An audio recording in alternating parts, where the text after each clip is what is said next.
The chamber was grand in the most obnoxious way possible. Columns of polished obsidian stretched to a domed ceiling where rotating stars shimmered in holographic patterns. Rows upon rows of alien delegates murmured from floating seats, their voices a low, condescending hum. Some wore ceremonial armor polished to an absurd gleam. Others had layered scales, long fronds, dripping antennae, or breath masks that hissed with every exhale. At the center stood the prisoner, human, female, barefoot. Serena Vale had a calm smile stretched across her lips that unnerved more delegates than the chained warlords who'd once stood in that same circle. She looked too young for this, 19, according to her file. Her hands were cuffed behind her back, but her shoulders remained relaxed, as though she were lounging in some cafe on Earth instead of standing trial for instigation of civil rebellion against imperial authority. High Consul Drex adjusted his robes, cleared his throat, and faced the galaxy. "This is not a trial," he announced to the thousands gathered in person and the trillions more watching through imperial broadcasts. "This is a message to all who whisper rebellion, to all who dare resist the unified will of the Galactic Empire." Polite applause followed, mostly from species that clapped with mandibles. "Serena Vale," Drex said, his voice condescending enough to wrinkle spacetime, "you have been identified as the prime node in a series of insurrections, economic collapses, and subversive broadcasts across 6 sectors. Do you deny these charges?" She tilted her head. "No," she said simply. A few delegates blinked in surprise. One insectoid senator clicked his mandibles approvingly. "Then you accept your sentence?" "Not really," Serena replied. "But I accept what comes next." Drex chuckled dryly. "What comes next is your death." She smiled again. This time, the corner of her lip twitched upward with something that looked like amusement. "Don't blink too slowly," she said. "You might miss it." Gasps fluttered through the delegates. Drex sneered. "You humans always think you're clever, but you're only ever good at one thing, dying." She leaned in slightly, as if sharing a secret just between old friends. "Start your timer." That was all she said. Drex frowned, but didn't respond. He gave the nod. The guards flanking Serena stepped back.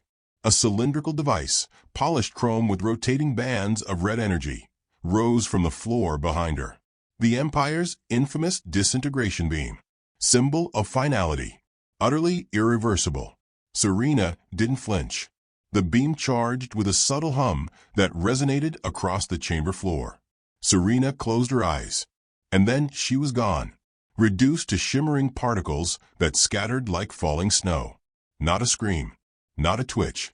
Only that lingering, gentle smile. Silence clung to the chamber. Then came the applause. Arrogant. Loud. Cathartic. The broadcast cut to imperial music as the screen flashed a message. Justice is order. Humanity has been warned. On the bridge of a seemingly unremarkable research vessel on the edge of the Kuiper Fringe, Colonel Jason Wren exhaled through his nose and stirred his coffee. The mug read, "World's okayest uncle." He didn't look like a war criminal, or a diplomat, or anyone in particular.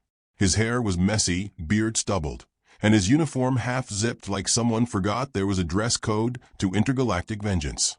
Behind him, a dozen other officers, each older than they looked, each deadlier than their smiles, were already at their stations. None asked questions. They didn't need to. Jason tapped his earpiece and spoke softly. "Begin Protocol Emberglass. Initiate at timestamp 0. A low chime rang out. The ship's AI whispered. Clock started. Jason stared out at the stars and took another sip. He didn't smile. He didn't frown.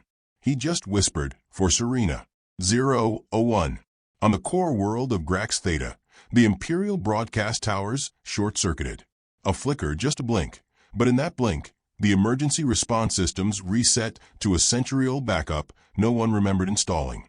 On the industrial moon Tyrix, all supply droids suddenly reversed their delivery coordinates, shipping crates of rations into incinerators while simultaneously requesting more shipments.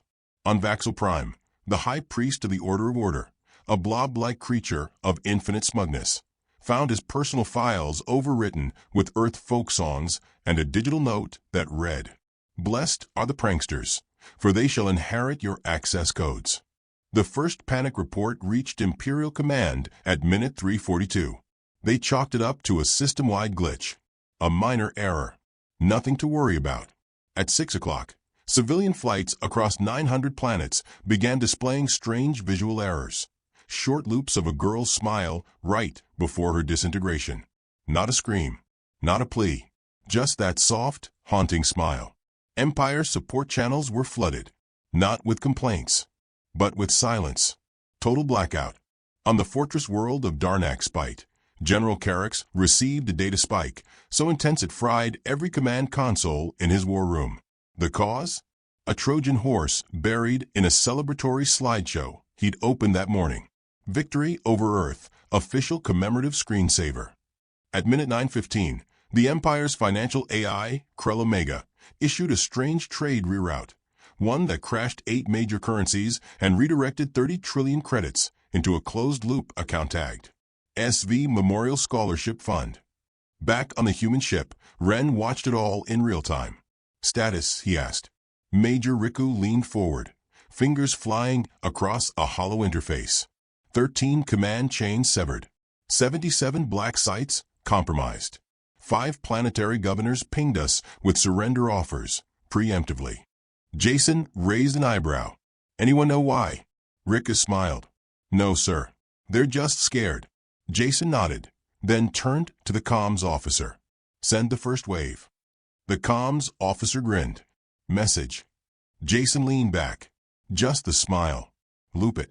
On the capital world Varelian Prime, Consul Drex sat in his private chamber reviewing the footage of Serena's execution. He paused it again on the moment she tilted her head. There was something in her eyes. Something that didn't belong in a courtroom. Not fear. Not defiance. Something worse. Certainty. The message alert on his data slate chimed once. Then again. Then 10 times. Then 100. Every screen around him flashed to life, filling with static, then realigning into a single image. Serena's face. Frozen. Smiling. Below it, a single sentence. We asked for peace. You asked for proof. Then came the second sentence. Tick-tock. Drex stood up, knocking over a chalice of imported earth wine. The irony was not lost on him. He screamed for security, for command, for anyone, but the chamber's walls remained silent. The last thing he heard before the lights dimmed was the gentle beginning of Beethoven's Moonlight Sonata, echoing from his data slate. 6 minutes. High Consul Drex hadn't slept. The Imperial Palace was a fortress, on paper. Beneath its golden plating and ceremonial turrets was a maze of protocols that no one had bothered to update in over a century. He paced along the glass bridge that overlooked Varelian Prime's capital, glancing down at the streets, now uncharacteristically empty. His aide, a six-eyed Glorakian named Fel, fluttered behind him, carrying a data slate with trembling claws. Sir, something strange just came in. Drex didn't stop walking. Everything coming in is strange. Be specific. Fel swallowed hard. It's a message. From Earth. Drex froze. Read it. Fel tapped the slate. His voice faltered. It simply says, please note, no military response will follow. The Galactic Empire is already gone. Drex turned slowly. What do they mean already gone? That was when the lights went out. Across Varelian Prime, across the Empire's core systems, illumination flickered once, then collapsed. Not from an attack, not from explosions, but from consent. The Empire's own systems, obedient for generations, suddenly decided not to cooperate. A single decision cascade. Invisible, irreversible. Artificial intelligences, bound by logic and authority, simply disconnected. It started with silence. Then the screaming began. On board the Horizon Eclipse, Jason Wren leaned forward, chin resting on his knuckles, eyes fixed on the holographic display. Imperial systems were folding like paper under a storm. Not a single ship fired a shot. He didn't need them to. Beside him, Major Riku updated the threat map, red dots blinking out like dying stars. Grax Theta just lost gravity control. Orbital sync failure. They'll spiral into their own refinery belts in 15 minutes. Jason didn't smile. I warned them about putting factories in orbit. Rico looked up. You think they'll realize what this is yet? Jason shook his head. Not until it's too late. Behind them, a young comms officer turned in her seat. Sir, we're receiving dozens of surrender signals. Some aren't even from military units, just citizens, shopkeepers, school instructors. People are panicking. Jason's voice stayed calm. They should be. It's not about the girl. It never was. It's about the mirror we're holding up. He pressed a button. Across hundreds of hijacked Empire screens, the broadcast changed. No threats. No weapons. Just a face. Serena's. Looped from before the trial. Her smiling in a crowded marketplace. Feeding pigeons. Laughing at something off camera. That's all it was. And the message. We don't need ships. You built your fall yourselves. On the Voran Fleet flagship Fury of Ascendance, Admiral RYX Lore was sweating through his carapace, which shouldn't have been biologically possible. He bellowed to his bridge crew, mandibles flaring. Restart primary thrusters. We'll jump to the Omega line and regroup. Sir, said his navigator, all hyperspace relays are down. Human malware corrupted the charts. Then override them. I can't, sir. The override code is her name, Serena Vale. The Admiral hissed. How? That name should be a ghost. It is, sir. The silence that followed was deep enough to hurt. By minute 12:20, mass resignations hit the Empire's regional governors. Entire supply chains collapsed from one-time use dependencies. Hospitals reported failures in oxygen replicators, because Earth-designed software 20 years ago required monthly pings to a now-absent satellite. A satellite disguised as galactic aid. It was never aid. It was a fuse. And it had burned for decades. The Galactic Empire had once mocked Earth's backward, war-ravaged history. Their short lifespans. Their primitive morality. But what they never understood, never wanted to understand, was the patience of a species raised on extinction. Humans didn't rage when threatened. They planned. Jason stood alone in the strategy chamber now. The others watched from consoles and support ships scattered across the sector. He activated a private channel. A projection flared. A Yentari, a luminous, translucent species with an elongated skull and bioluminescent veins, appeared. Jason Wren, she said in a whispery voice. I told them not to provoke Earth. Jason nodded slightly. You did. You tried. The Yentari sighed, shimmering with regret. They were too proud to believe humans could win. You don't even use force. He tilted his head. Force is a distraction. Why break a wall when you can reroute the plumbing and drown the whole house from within? She stared at him, glowing a pale violet. Was she really your niece? His eyes didn't flicker. No. But she volunteered to play one.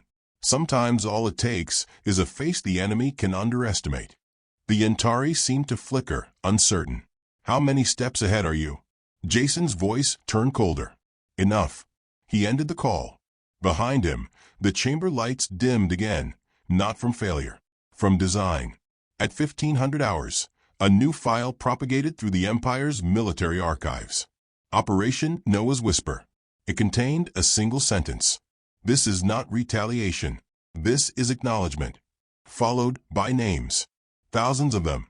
All the children, students, activists, and unarmed humans who'd vanished in Empire custody over the last 70 years. Each name had a date, a location, and a cause of death. Not one of them was military. The file auto-broadcasted across galactic networks. Some alien civilians started crying. Others rioted. On some worlds, soldiers dropped their weapons and fled into forests and oceans, hoping to disappear. It wasn't war. It was confession. Humanity didn't scream into the void. They made the void answer.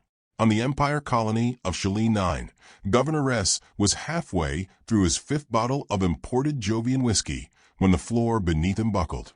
The emergency sirens didn't sound. Instead, his speakers played something soft, gentle, earth jazz. He ran to his comm panel, screamed into it. Nothing answered, except a voice. Jason's. Hello, Res.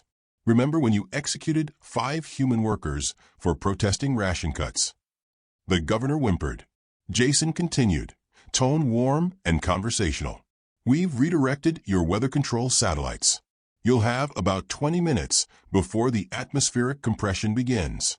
Nothing personal. Just needed to make a point. Please. Res screamed. Jason's voice remained gentle.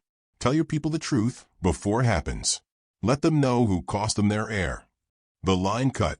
Res's last words were swallowed by the wind. At 1845, Empire Command formally dissolved. There was no announcement, no ceremony. The system simply logged command authorization removed. Because every single general, admiral, and strategic AI had been compromised. By a girl's smile.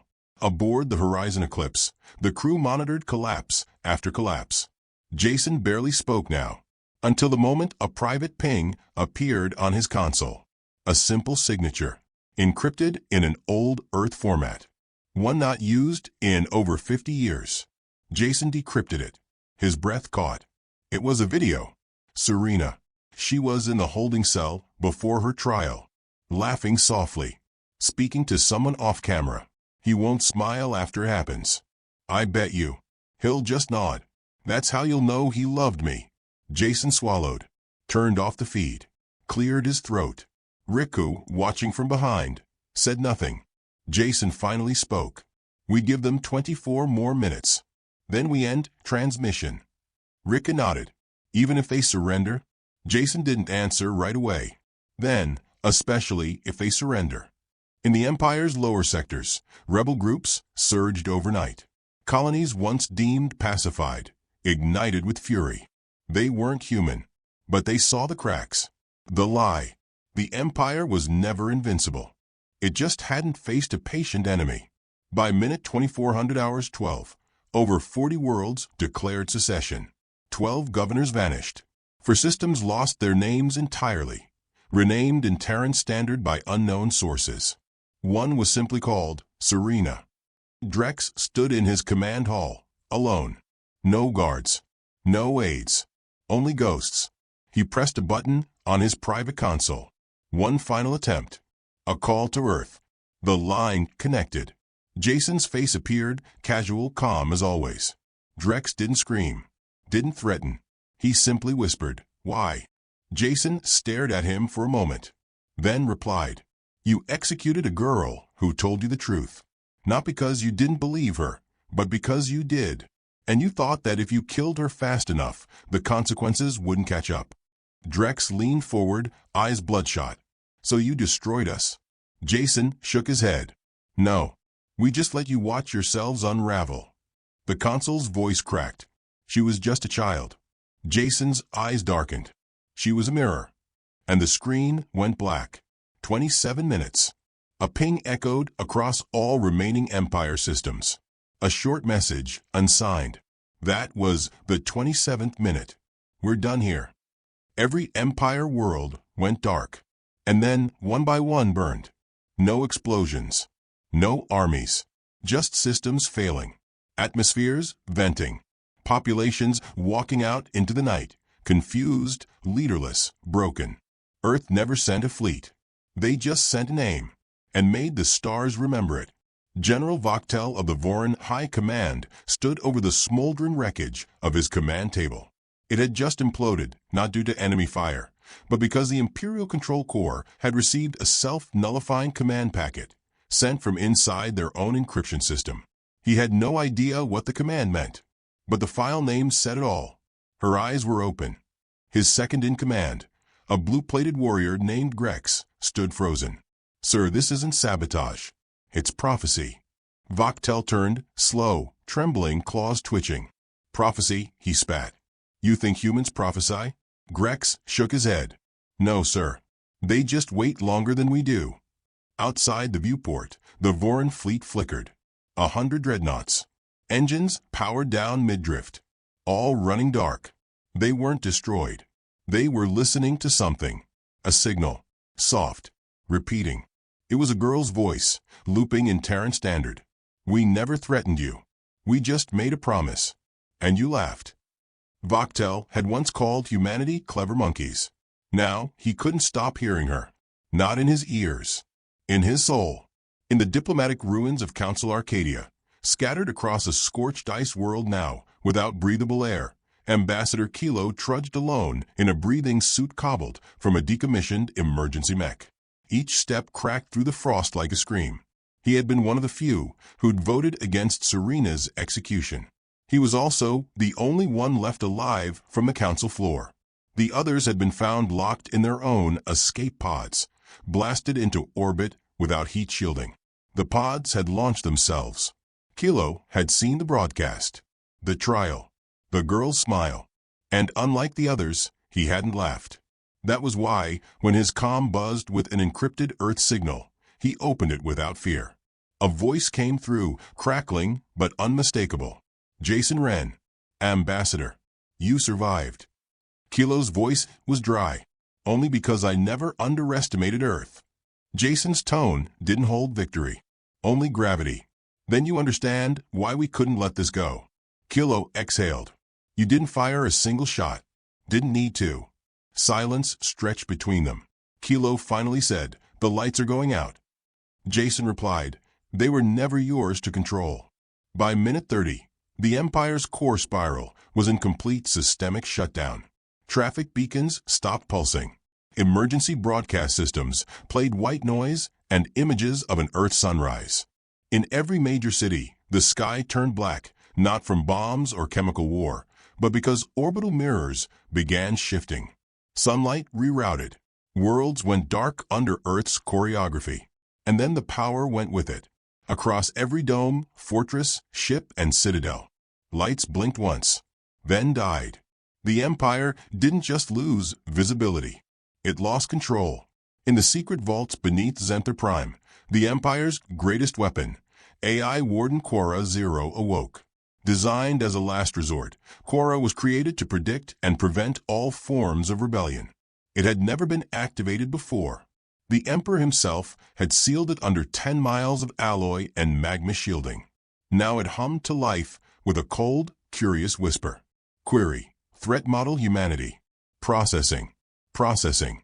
One by one, its systems failed to categorize. Then the screens went black, and a smile appeared. Not data. Not code. A hand-drawn smile. Just like hers. Quora's final log was a single sentence. They planned for the war before you knew it existed. Then silence. Jason stood in the Eclipse's war room, surrounded by the real-time projections of galactic silence. Entire sectors no longer responded. It wasn't that they were dead. They'd opted out. He turned to Major Riku. Status on the Talsheen break. Riku replied without looking up. 20 worlds. One just changed its government name to the Republic of Vale. They're calling themselves Post-Empire. Jason gave a slow nod. And casualties? Riku's voice lowered. Minimal. We targeted infrastructure and ego, not bodies. Even the viruses respect life more than their leadership did. Jason exhaled. Good. That was the point. A young comms tech turned pale. Sir, there's a personal message. From the Emperor. Jason raised an eyebrow. Is he still pretending that title matters? The tech didn't answer. Jason tapped the screen. The message opened. The Emperor, once resplendent in gold, now disheveled, unshaved, shaking, appeared. His throne was gone. He sat on a simple metal stool in what looked like a storage bay. I don't expect mercy, he said. I just want to understand. Why didn't we see it? Why didn't we feel it until it was too late? Jason stared for a long moment, then answered, audio only. Because we didn't announce vengeance with drums. We whispered it with blueprints and patience. He leaned forward. Empires build monuments to power. Humans build backdoors. He ended the message. In the mines of Dura's Hollow, miners found something strange buried beneath a collapsed cavern. An old Terran crate, dust-covered, forgotten. Inside, handwritten journals from Serena Vale, dated 5 years before her death. Each entry detailed Empire psychology, weak points, social fracture points, Structural dependencies. She hadn't just volunteered. She'd engineered the whole thing. With notes to someone named Uncle Jay. The last page read, "If you're reading this, the plan worked. And if it didn't, well, I love you. But I still would have done it anyway." One miner wept openly. He wasn't human, but he wished he was. In the orbit of collapsed Sector 7A, the Empire's final stronghold, the bastion of order, still floated. Its commander, High General Ixon, refused to surrender. He initiated Protocol Stormwrath, designed to carpet bomb any planet showing signs of resistance. He locked in 20 targets, pressed the command. Nothing happened.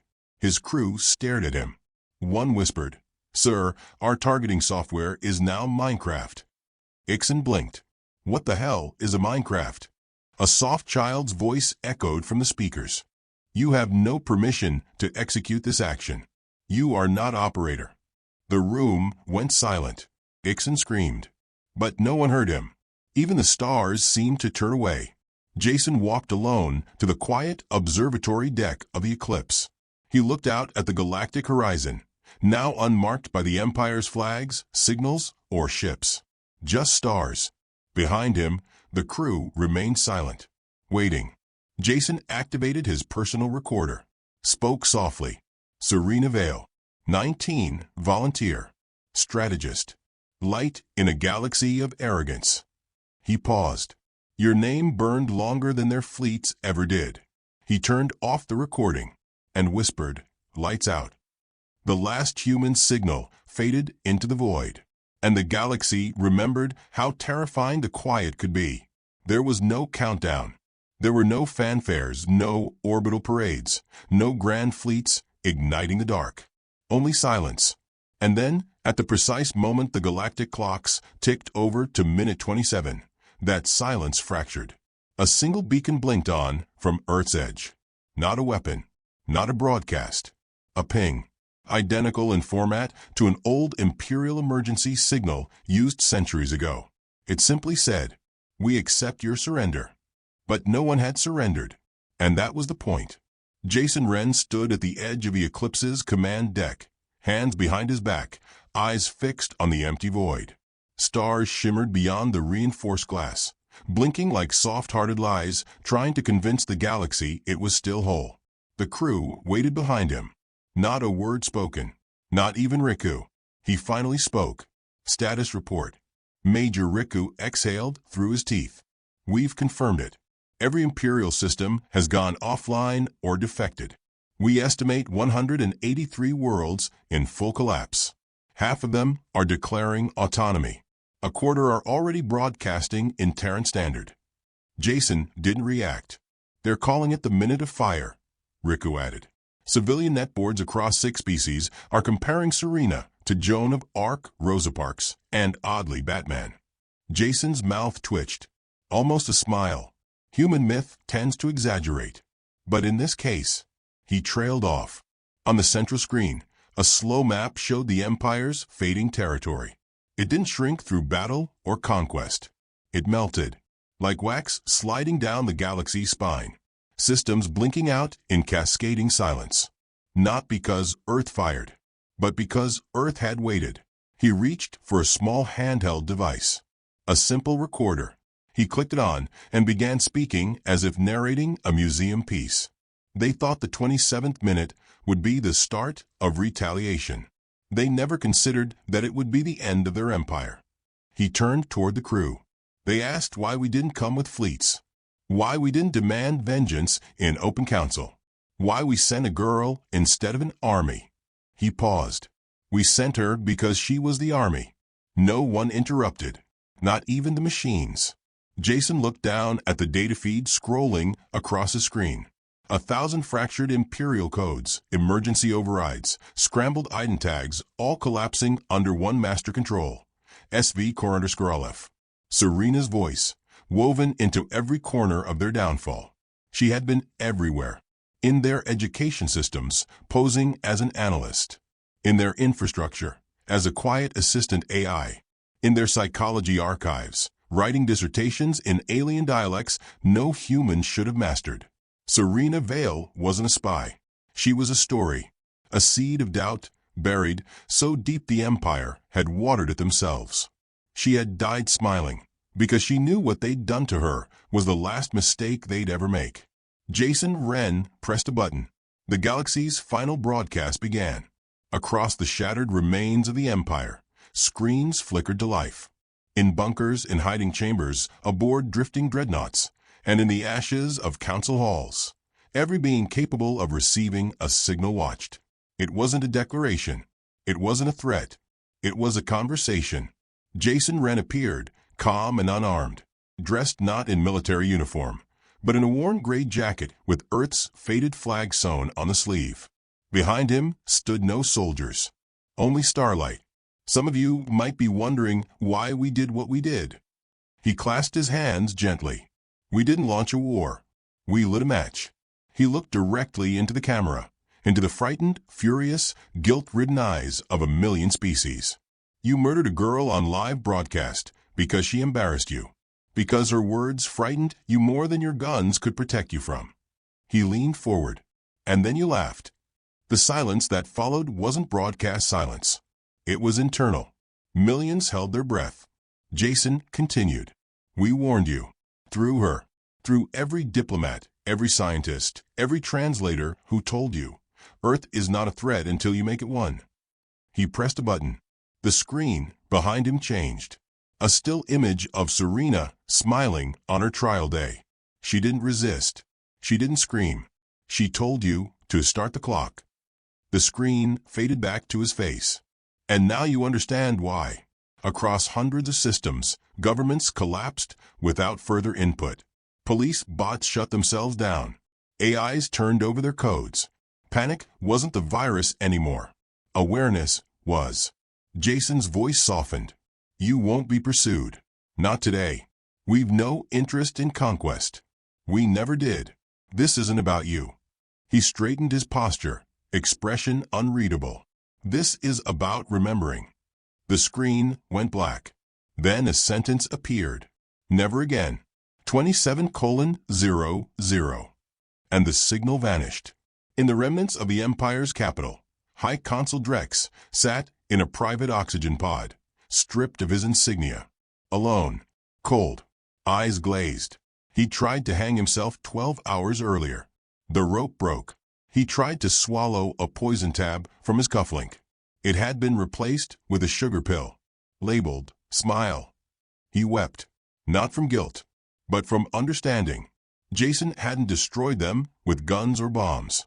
He had taught the Empire to look in a mirror, and then locked their eyes open until they couldn't look away.